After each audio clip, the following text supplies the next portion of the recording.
Hello friends, welcome to Queen Bee Paradise Tamil.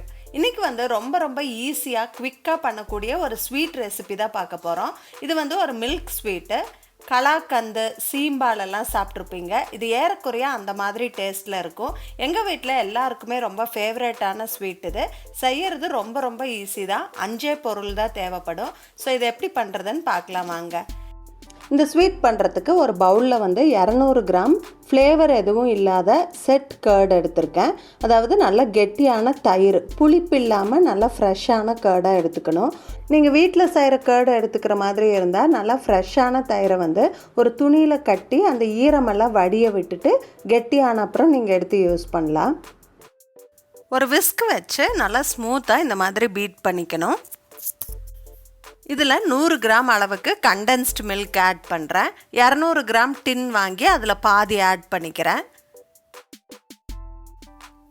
அதே மாதிரி 100 gram fresh cream ஒரு tetra பேக்கில் பாதி அளவுக்கு நான் ஆட் பண்ணிக்கிறேன்.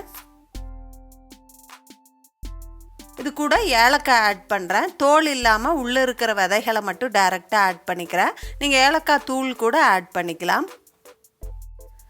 இது கூட வந்து கலருக்காகவும் ஃப்ளேவருக்காகவும் 2 பெரிய ஸ்பூன் அளவுக்கு கரும்பு சர்க்கரை ஆட் பண்ணுறேன். அடிச்சுட்டு நம்ம டேஸ்ட் பார்த்துட்டு இன்னும் வேணும்னா ஆட் பண்ணிக்கலாம். ஸோ எல்லாம் ஒன்று சேர்ந்து நல்லா மிக்ஸ் ஆகிற மாதிரி நல்லா பீட் பண்ணிக்கணும். ஸோ டேஸ்ட் பண்ணி பார்த்ததில் இன்னும் கொஞ்சம் ஸ்வீட்டாக இருந்தால் நல்லாயிருக்கும்னு தோணுச்சு. ஸோ இன்னொரு ஸ்பூன் கரும்பு சர்க்கரை நான் ஆட் பண்ணிக்கிறேன். ஸோ எல்லாத்தையும் சேர்த்து நல்லா மிக்ஸ் பண்ணியாச்சு. இப்போது நல்லா டைட்டாக மூடி இருக்கிற மாதிரி ஒரு பாத்திரம் எடுத்துக்கோங்க. நான் வந்து ஒரு டிஃபன் பாக்ஸ் எடுத்துருக்கிறேன். இதில் கொஞ்சமாக நெய் ஊற்றி நல்லா எல்லா பக்கம் படுற மாதிரி தேய்ச்சி விட்டுறலாம். இப்போ நல்லா க்ரீஸ் பண்ணிவிட்டு நம்ம கலக்கி வச்சுருக்கிற மிக்சரை இந்த டிஃபன் பாக்ஸில் நான் ஊற்றி நல்லா டைட்டாக க்ளோஸ் பண்ணிடுறேன். இப்போது ஒரு குக்கர் எடுத்து குக்கரில் கொஞ்சம் தண்ணி ஊற்றி கீழே வந்து இந்த மாதிரி ஒரு ஸ்டாண்டு போட்டுட்டு இந்த ஸ்டாண்டு மேலே இந்த டிஃபன் பாக்ஸை வச்சிடலாம்.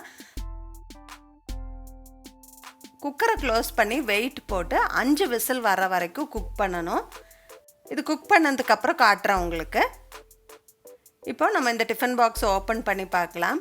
ஸோ மேலே வந்து ஒரு பிளேட் கமுத்தி இதை அப்படியே திருப்பி போட்டோம்னா அது நீட்டாக எங்கேயும் ஒட்டாமல் அப்படியே வந்து அன்மோல்ட் ஆயிரும். பாருங்கள், அப்படியே ஜெல்லி மாதிரி சூப்பராக இருக்குது. இப்போ இந்த தண்ணியெல்லாம் வந்து எக்ஸ்ட்ரா, இதையெல்லாம் நம்ம வடிச்சிடலாம் நீட்டாக. அப்படியே பிளேட்டை மெதுவாக சாய்ச்சி இந்த தண்ணியெல்லாம் வடிச்சிருங்க. அவ்வளோதான், நம்ம ஸ்வீட் ரெடி. இதை வந்து நம்ம கட் பண்ணி சர்வ் பண்ண வேண்டியது தான். உங்களுக்கு சில்லுன்னு சாப்பிட பிடிக்கும் அப்படின்னா ஃப்ரிட்ஜில் ஒரு 1/2 அன் ஹவர் வச்சுட்டு அதுக்கப்புறமா சர்வ் பண்ணிங்கன்னா இன்னும் நல்லா டேஸ்ட்டாக இருக்கும். டேஸ்ட் வந்து கலாக்கந்தே ஒரு சாஃப்டாக இருந்தால் எப்படி இருக்குமோ அந்த மாதிரி இருக்குது. டெக்ஸ்சர் வந்து பார்த்திங்கன்னா சீம்பால் மாதிரி டெக்ஸ்சரில் இருக்குது. எங்கள் வீட்டில் எல்லாருக்குமே இது ரொம்ப பிடிக்கும். நீங்களும் ட்ரை பண்ணி பார்த்துட்டு எப்படி இருந்ததுன்னு எனக்கு கமெண்ட்ஸில் சொல்லுங்கள். ஸோ இந்த வீடியோ உங்களுக்கு பிடிச்சிருந்துருக்குன்னு நினைக்கிறேன். இந்த வீடியோ பிடிச்சிருந்தா எனக்கு ஒரு லைக் கொடுங்க. உங்கள் ஃப்ரெண்ட்ஸ் அண்ட் ஃபேமிலிக்கோட ஷேர் பண்ணிக்கோங்க. மறக்காமல் நம்ம குயின் பீ பேரடைஸ் தமிழ் சேனலை சப்ஸ்கிரைப் பண்ணிடுங்க. தேங்க்ஸ் ஃபார் வாட்சிங். பை.